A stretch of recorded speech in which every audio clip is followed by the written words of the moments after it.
विवेक वैराग्य धनी स्वामीजींसारखे व्हावयाचं म्हणजे त्यांच्यासारखा पोशाख घालायचा की काय? मुळीच नाही. अहो, त्यांच्या गुणसंपदेचे धनी होणं महत्वाचं आहे. त्यांच्या गुणांची ओळख व्हायला हवी.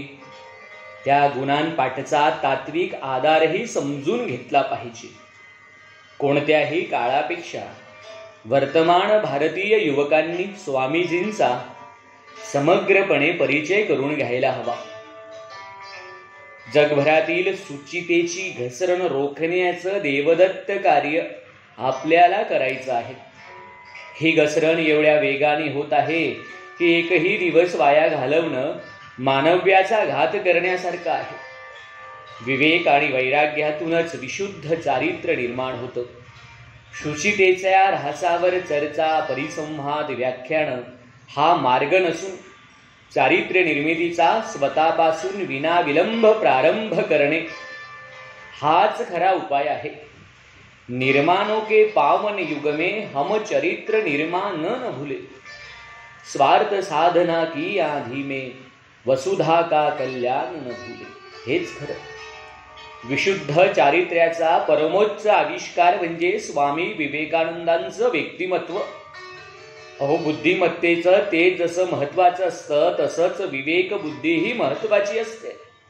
सारासार विचार म्हणजे विवेक बुद्धी. निव्वळ बुद्धी आहे एवढ्याने भागत नाही, ती निश्चयात्मकही हवी.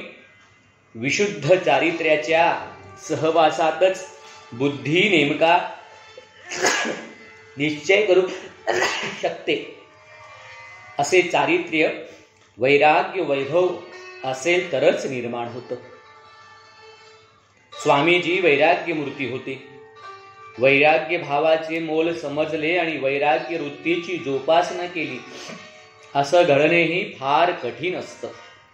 मग वैराग्य जन्मताच लाभलेलं व्यक्तिमत्व असणं किती दुर्मिळ.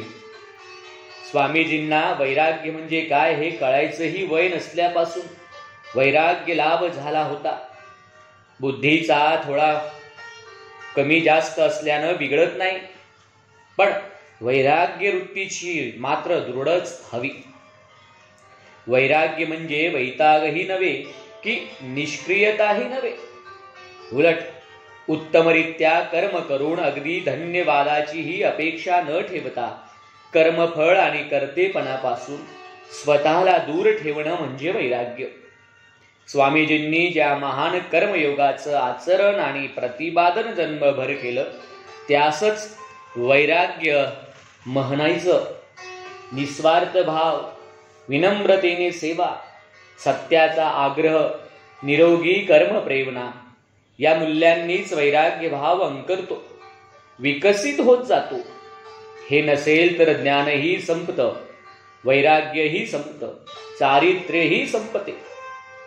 स्वामी तथागत नंद यांनी त्यांच्या हेल्दी व्हॅल्यूज ऑफ लिव्हिंग या पुस्तकात म्हटलं आहे ते अगदी नेमकं आहे. Desire for moral principles paves the way is the ultimate fall. Moral atrophy ideas us to hell. Death is not trek.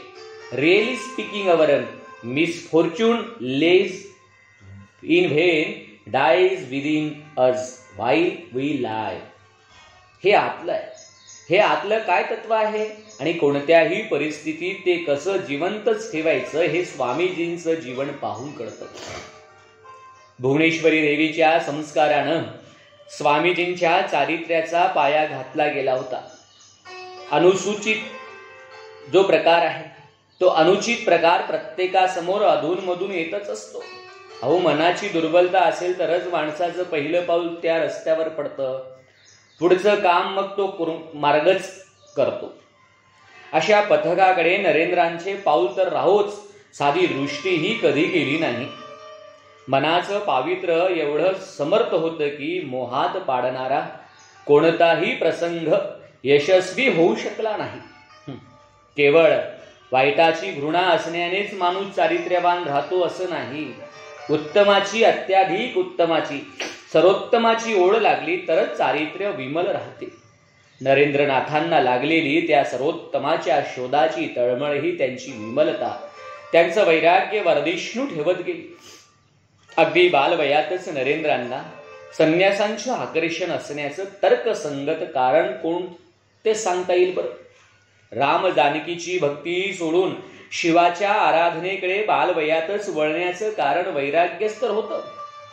Ram जानकीत जीव रमलेल्या नरेंद्राला कुणी सांगतं की लग्न करणं हे अतिशय चूक आहे, आणि एरवी भल्या भल्यांचं न ऐकता वाद घालत बसणारा नरेंद्र इतकी वाईट गोष्ट ज्याने केली तो राम देव कसा, त्याची पूजा तरी कशी करायची, असे लगेच ठरवून राम जानकीच्या मूर्तीचा त्याग करतो.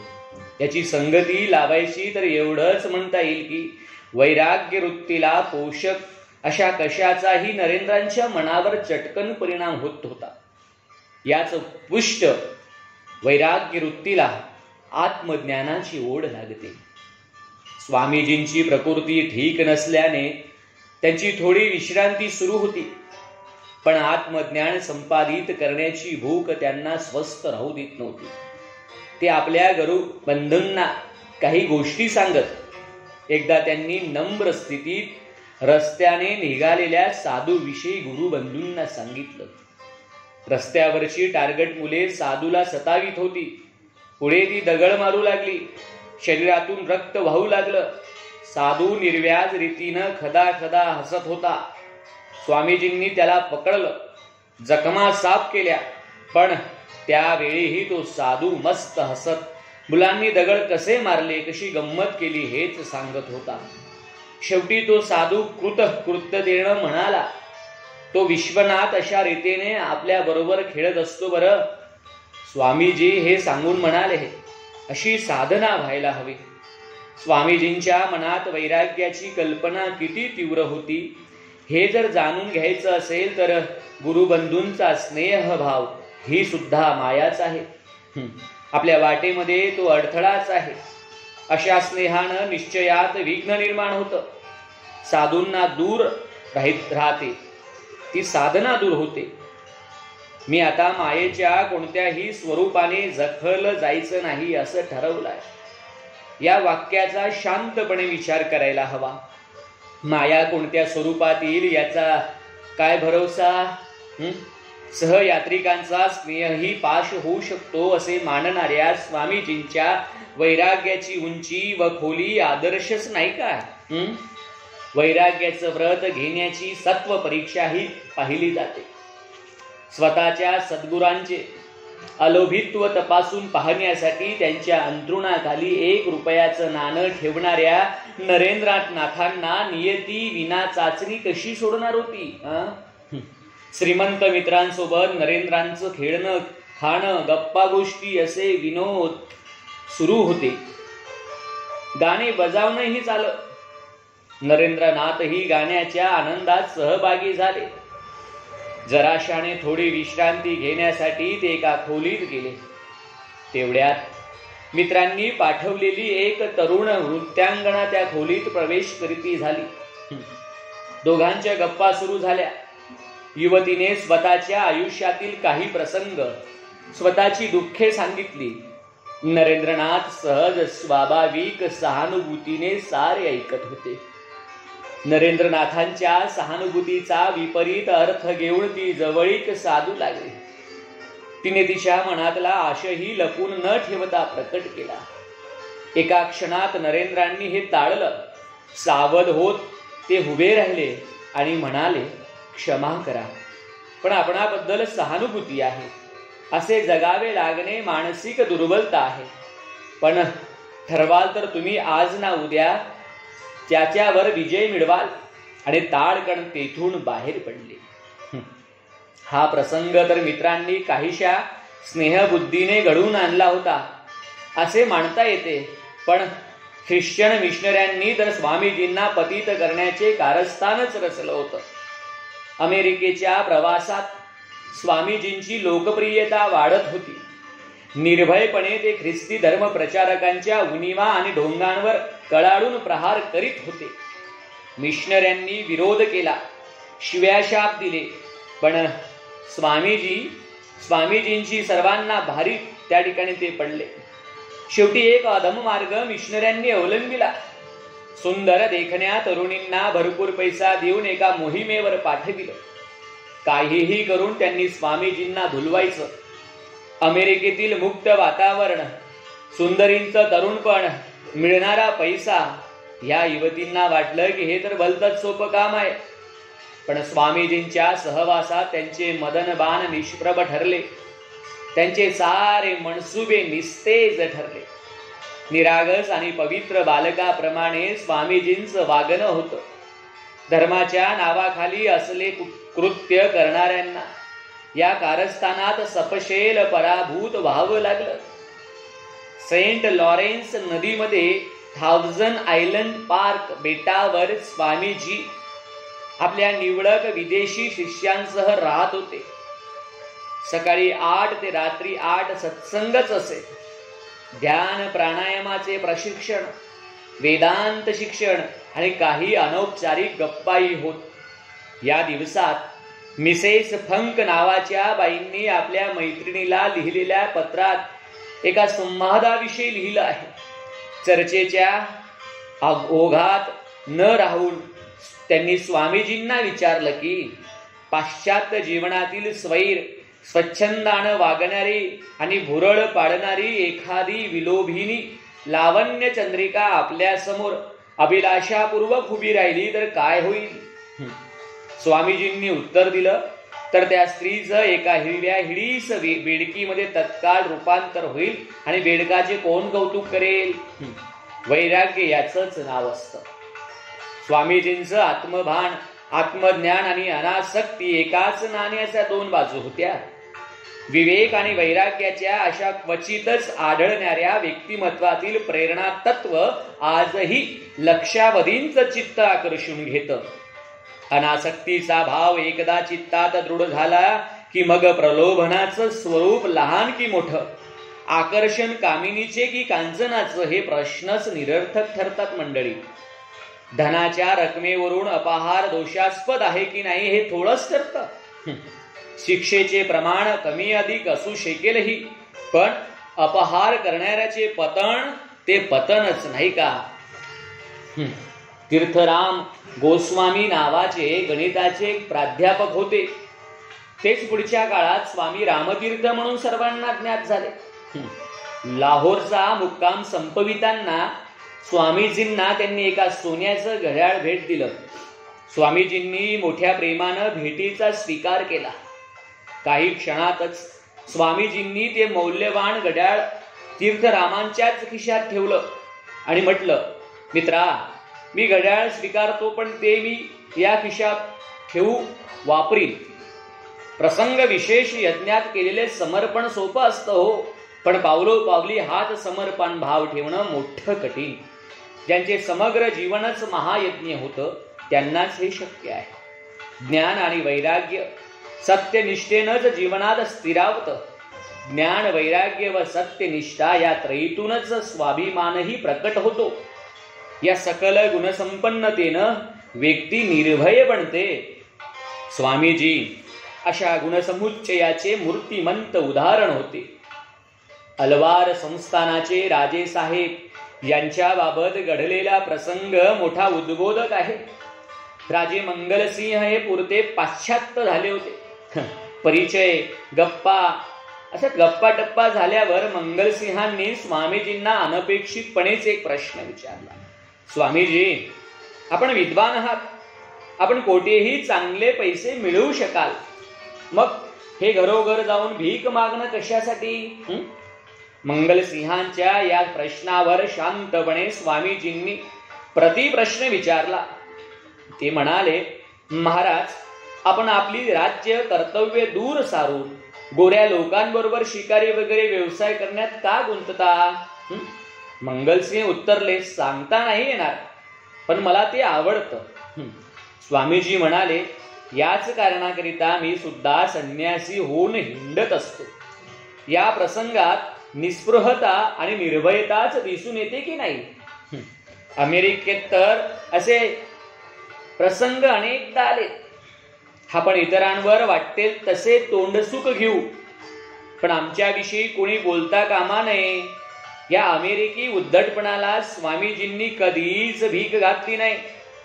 एका व्याख्यानात स्वामीजींनी गर्जना केली, आम्ही एका गोष्टीत तुमच्यापेक्षा म्हणजे मिशनऱ्यांपेक्षा नक्कीच सरस आहोत. आम्ही आमच्या मुलांच्या मनात मनुष्य हा पापी आहे अशी भयंकर कल्पना भरवून देत नाही. ज्यावेळी हे मिशनरी आमची निंदा करतात त्यावेळी त्यांनी हे ध्यानात ठेवावं की सर्व हिंदुस्थान एकवटून उभा राहिला आणि त्याने हिंदी महासागराच्या तळाशी असलेला सर्व चिखल पाश्चात्यांच्या अंगावर फेकायला सुरुवात केली तरी तुम्ही आमच्या राष्ट्राशी जे निंद्य आचरण करत आहात त्याची अल्पांशानेही परतफेड होऊ शकणार नाही. तुम्ही ख्रिश्चन नव्हेतच. काय भयंकर आचार आहे तुमचा या स्वार्थाच्या बाजारात. या विध्वंसक प्रवृत्तीमध्ये ख्रिस्ताला जागा तरी आहे का? या देशात मी जे ऐकलं ते सर्व ढोंग होतं. तुम्हाला जगायचे असेल तर बदला या गोष्टी. केवढे प्रखर, केवढे दाहक, केवढे प्रखर शब्द स्वामीजींचे मिशनरांच्या बाबतीत. पश्चिम दिग्विजय करून स्वामीजी भारताकडे येत होते. बोटीवर 2 ख्रिस्ती मिशनरी होते. स्वामीजींबरोबर वाद घालायला ते येत. एकदा वाद चांगलाच भडकला. हिंदू धर्मावरील सर्व आक्षेपांना प्रश्नांना समर्पक उत्तरे देऊनही ते ऐकेनात. वाह्यातासारखे बोलतच सुटले. बेताल झालेल्या त्या दोघा मिशनऱ्यांनी हिंदूंना आणि हिंदू धर्माला गलिच्छ भाषेत शिव्या देण्यास सुरुवात केली. स्वामीजींनी काही काळ ते सहन केलं, पण असह्यच झालं. तेव्हा त्यांनी त्वेषाने एका मिशनऱ्याच्या सदऱ्याची गळपट्टी बघून दरडावलं, खबरदार, पुन्हा माझ्या धर्माला शिवी दिलीस तर तुला समुद्रात फेकून दे. मग मात्र त्या मिशनऱ्यांचा त्रास कायमचा संपला. अन्याय सहन करणे हाच मोठा अधर्म आहे. स्वामीजींसारखी विभूती हा अधर्म कसा आचरणार? विवेक, वैराग्य, निर्भयता, सत्यनिष्ठा, स्वाभिमान अशा गुणांचे उसळते पौरुष स्वामीजींच्या व्यक्तिमत्वात आपल्याला सदैव दिसतं. ते खरे संन्यासी होते. त्यांना व्यक्तिगत मानापमान नव्हता, पण प्राणप्रियतेनं हृदयाशी जपलेल्या देव देश धर्म विषयक अस्मितेला कोणी धक्का लावत असेल तर हाच संन्यासी एखाद्या क्षत्रियाच्या आवेशाने उभा ठाकत असतो. अन्यायाविरुद्ध झुंज देण्यास सिद्ध असणं हेच तर खऱ्या युवकाचं लक्षण आहे. माझा देश, माझे देशवासी, माझी निकोप परंपरा यावरील अतूट भक्तीपासून स्वामीजींच्या अथांग वैराग्य संपन्नतेपर्यंत विकास करण्याची धडपड हीच तारुण्याची खूण आहे. बोटीवरील प्रसंग हेच शिकवतो. उपरोक्त प्रसंगावर स्वामीजी शिष्यांशी बोलत होते. एकाला ते म्हणाले, तुझ्या आईचा अपमान कोणी केला तर? शिष्य आवेशाने म्हणाला, मी त्याच्यावर तुटून पडेल. स्वामीजी गंभीरपणे म्हणाले, योग्य, हेच मातृप्रेम. आपण सर्वांची खरी जननी, आपली धर्मभूमी, आपली मातृभूमी, तिच्याविषयी हवंच. ख्रिश्चन मिशनरी रोजच्या रोज तुमच्या समक्ष हिंदू धर्माला शिव्या देतात. ते सहन होऊन रक्त तापल्याने तिथल्या तिथे त्याचा प्रतिकार करण्यासाठी किती मायेचे पूत सिद्ध होत असतात बरं सांगा. प्रथम मातृभूच्या, स्वधर्माच्या आणि विस्तार करीत समस्त मानवतेच्या गौरवार्थ कोण पूत सिद्ध आहे? हा प्रश्न आजही आहे. ही सिद्धता म्हणजेच स्वामीजींच्या व्यक्तिमत्वातील गुणांचं चिंतन आणि अर्जन आहे असं मला या ठिकाणी वाटतंय. धन्यवाद.